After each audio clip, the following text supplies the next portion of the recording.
Reality. It's an ambiguous concept. It's an individual's perception of environment and situations with their five senses.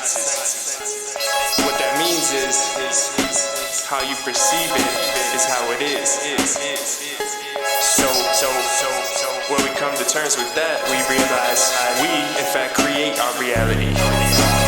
We create our own reality. We decide who we are and what we're gonna be. We create our own. What's up, everybody? Welcome back to the Leveled Up Podcast with your host, me, Mike Adler. I hope everyone is doing well and is having a good start to the week. It is Monday if you're watching this the day this comes out. And I just want to say thank you for tuning in. If you could, hit share. The only way, the best way at least, to get this podcast out there and heard by others is through word of mouth and through sharing it with people you know and with your friends. So click that share button if you could, and also hit subscribe while you're here. We'll just get right into it. Today I want to talk about anxiety.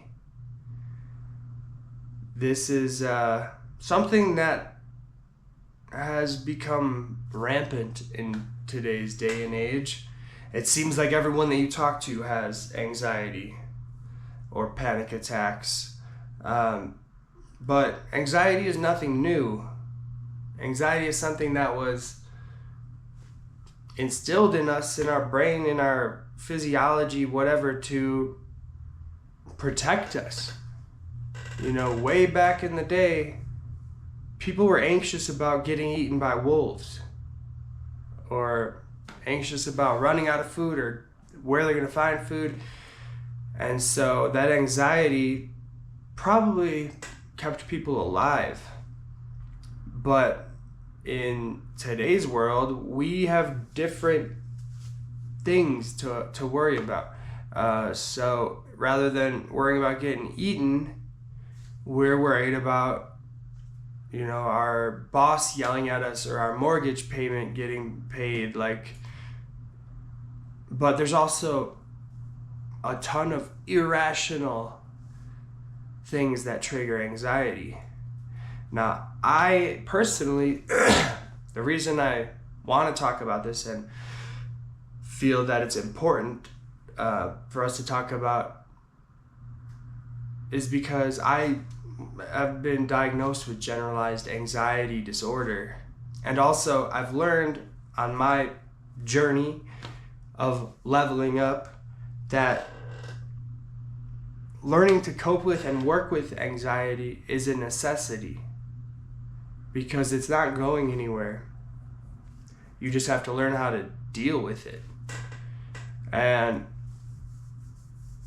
the way most people deal with it is with medication. I personally was, I think, 19 when I found out about Xanax, and I started taking it recreationally and was like, holy shit, this is awesome. I need to be on this all the time. So I went to a doctor and I told him my symptoms, and he gave me Xanax. And of course I abused it. And what's funny is that I can't remember actually having panic attacks until after I started taking Xanax.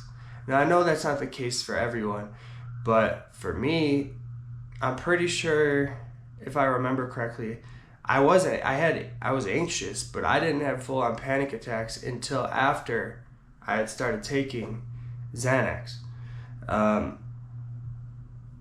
And that time of my life, I loved Xanax. I was taking it every day and in bigger quantities than I should have. And I was always partying. I was drinking every night, and if you don't know, mixing anxiety medication like a benzodiazepine like Xanax with alcohol is almost a guaranteed blackout. And so it was like night after night of just wake up, go through text messages, trying to recall my night based on my texts and what time they were sent, just to figure out the timeline of what happened last night. I mean, this just happened over and over and over every day pretty much, until I finally was just sick of it. And I was sick of blacking out all the time, and I decided I wanted to quit. And if you're not aware, benzodiazepines, quitting them, if you've been on them, quitting them can be very dangerous. It's one of the alcohol and benzos are the two things that when you quit can actually kill you. Like opiates might make you feel like you're gonna die, but they won't actually kill you. Benzos can kill you when you quit.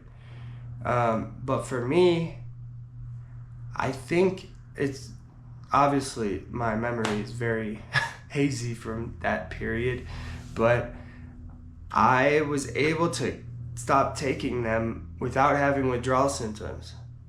If I remember correctly, I had sort of just, stopped taking them every day, and it just slowly stopped taking them. I don't remember specifically tapering off them. I just stopped taking them. Probably took one here and there, but I don't know. I somehow wasn't terribly physically addicted. But I do recall that when I was trying to not take them, that when I wouldn't take it, I would have anxiety. So it's the pill makes you get anxiety. I would take it, and then when it wears off, I would get anxiety. So then that's why people take it again. But regardless, I finally got off of it, but the anxiety didn't necessarily go away, but I learned different ways to cope with it. And that's what is important, because as you progress in your life, you're gonna be, and just in general, the older you get, the more you do, the more stress you'll be under, and stress will induce anxiety. But you have to learn how to work with it. I actually realized that I think I kind of like anxiety, because I would find myself always stressed out and just all ramped up and anxious, but also at times that I'm getting things done and being productive, which make me happy, make me feel good. So I'm if that's what it takes to get there, then I guess I kind of like it. But also, there's a lot of irrational anxiety I have. For instance, I have an irrational anxiety over a lot of phone calls and conversational things that I'll get in my head and come up with a million different scenarios of what's going on and start planning of what I'm going to do, what I'm going to say about this, because they're going to say this, and just do the whole thing in my head, just to find out once I finally get the courage up to have the conversation, they don't even bring up what I was worrying about or whatever I think they're going to be freaking out about. They are oh yeah, it's cool, no worries. And it's literally nothing happens. And so the more that has happened, the more I realized that this is all in my head, made up. And the reason that I'm shooting this video today really is because I had that happen to me today, this morning. I had a freak out moment where I thought someone was calling me about something and was going to be this thing they're mad at me about, and I had this whole thing play out in my head, and then I listened to the voicemail they left, and it was a pocket dial. So it was another example of freaking out about nothing. And so the first thing is really to remember that whatever you're thinking is going to happen, most likely is not even going to happen. And if it does, it's not going to be as bad as you think it is. You have to remember, other people have thoughts and feelings and emotions and stuff. And a lot of times they don't want to talk to you about the things that you think they're going to, the things that you're worried about. Like, they're probably anxious too. So whatever you're freaking out about is probably not even going to be talked about. And so remember that once you start getting anxious, whatever it is you're freaking out about, it's not going to end up being as bad as you think it is. And in the event that it is as bad as you think it may be, remember that you've gotten through every difficult day of your life. The hardest thing that's ever happened in your life, you've gotten through it to live this day. So it's just freaking out about it does nothing but steal you of your joy, of your focus, because you can't focus when you're thinking about the other stuff, and it serves no purpose. Now, if you actually have anxiety disorder and you can't stop fixating on it and it turns into a panic attack, your best friend is going to be breath. Your breath will get you back to where you are. You have to take deep breaths. Inhale slowly, exhale slowly, and do this repeatedly for a minute at least or longer.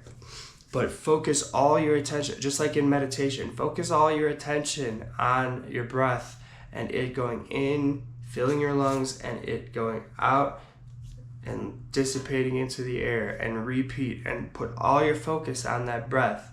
And doing that will ground you, or help ground you. It'll bring your heart rate down and it'll give you some sense of relief. The other thing you can do to help ground yourself during a period of anxiety is to focus, and this is just kind of like the last thing, instead of focusing on your breath, focus on your 5 senses. And think of something you can feel right now, something you can hear, something you can see, something you can smell, and something you can taste, and allow yourself to go to each of those senses. And it's going to put you back in your body, because when you're in that heightened state of anxiety, you're all in your head, and it's almost like you're having an out-of-body experience because you're so not in the now. You're just in the future, because anxiety is worrying about the future, just like depression is worry about the past or focusing on the past. Anxiety is worry of the future, of something that hasn't happened yet. So doing these exercises is going to bring you back to the now and allow you to cope with that feeling of anxiety. And those tools have really helped me to keep myself from losing myself to anxiety. But the big thing is just to remember that we do, I've made a post about this, but use the I forget what I call it, the zoom out, it's the frame of reference. Start zooming way out and realize how small you are in the grand scheme of things, how small our whole world is in the grand scheme of the universe. Just zoom out, way out, and doing that will help you realize that all this shit that is going on in your head does not even matter. And that's something that I've realized at a young age, is that nothing fucking matters. And I say it's both a blessing and a curse, because in instances like this, it helps you to escape this feeling of anxiety, because you realize that how small, it literally means nothing in the grand, it's only affecting you, and you are nothing in the grand scheme of things. But it's also a curse, because you realize you're nothing in the grand scheme of things, so it can be a little disheartening to feel that way. But utilize those methods next time you start feeling anxious, and also learn what triggers you, and do your best to do these exercises, but also just say fuck it and go for it. Whatever it is that you're worrying about, just go for it and get it over with, because the quicker you do that, the quicker you'll get to the other side. And I know it's easier said than done, but using these exercises should help you to cope with all the anxiety, and hopefully keep you from getting all the way to a panic attack. So I just wanted to discuss those few things that have helped me. I haven't taken anxiety medication in, I don't even know how long, years and years and years and years. If you are on medication, know that you can live without it, even though it feels like you can't. But you're gonna need to take a different approach. But if you want to get off it, be mindful of the fact that benzo withdrawal can kill you. So you need to, if you've been on it for a while, be smart about it. Taper, talk to your doctor, do your research, taper, and don't just go cold turkey.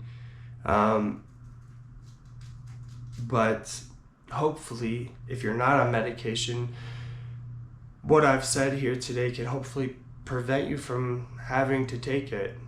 Because, like I said, I realized that the anxiety medication was actually giving me anxiety and causing me to panic. So, yeah, if you have any questions, reach out, shoot me a DM on Instagram at @TheRealMikeAdler. And then, aside from that, as I always mention, if you're interested in working with me one-on-one to level up and become the best version of yourself, and I can help you with things like this as well, like with your anxiety. I'm not a doctor, but I've been told by many people that I should be a counselor. So if you're interested in one-on-one coaching, the link will be in the description. And then also, if you're looking to get in shape, I can help you with that in the coaching, but I also have an online course, a video course that you could take called the Get Fit Blueprint.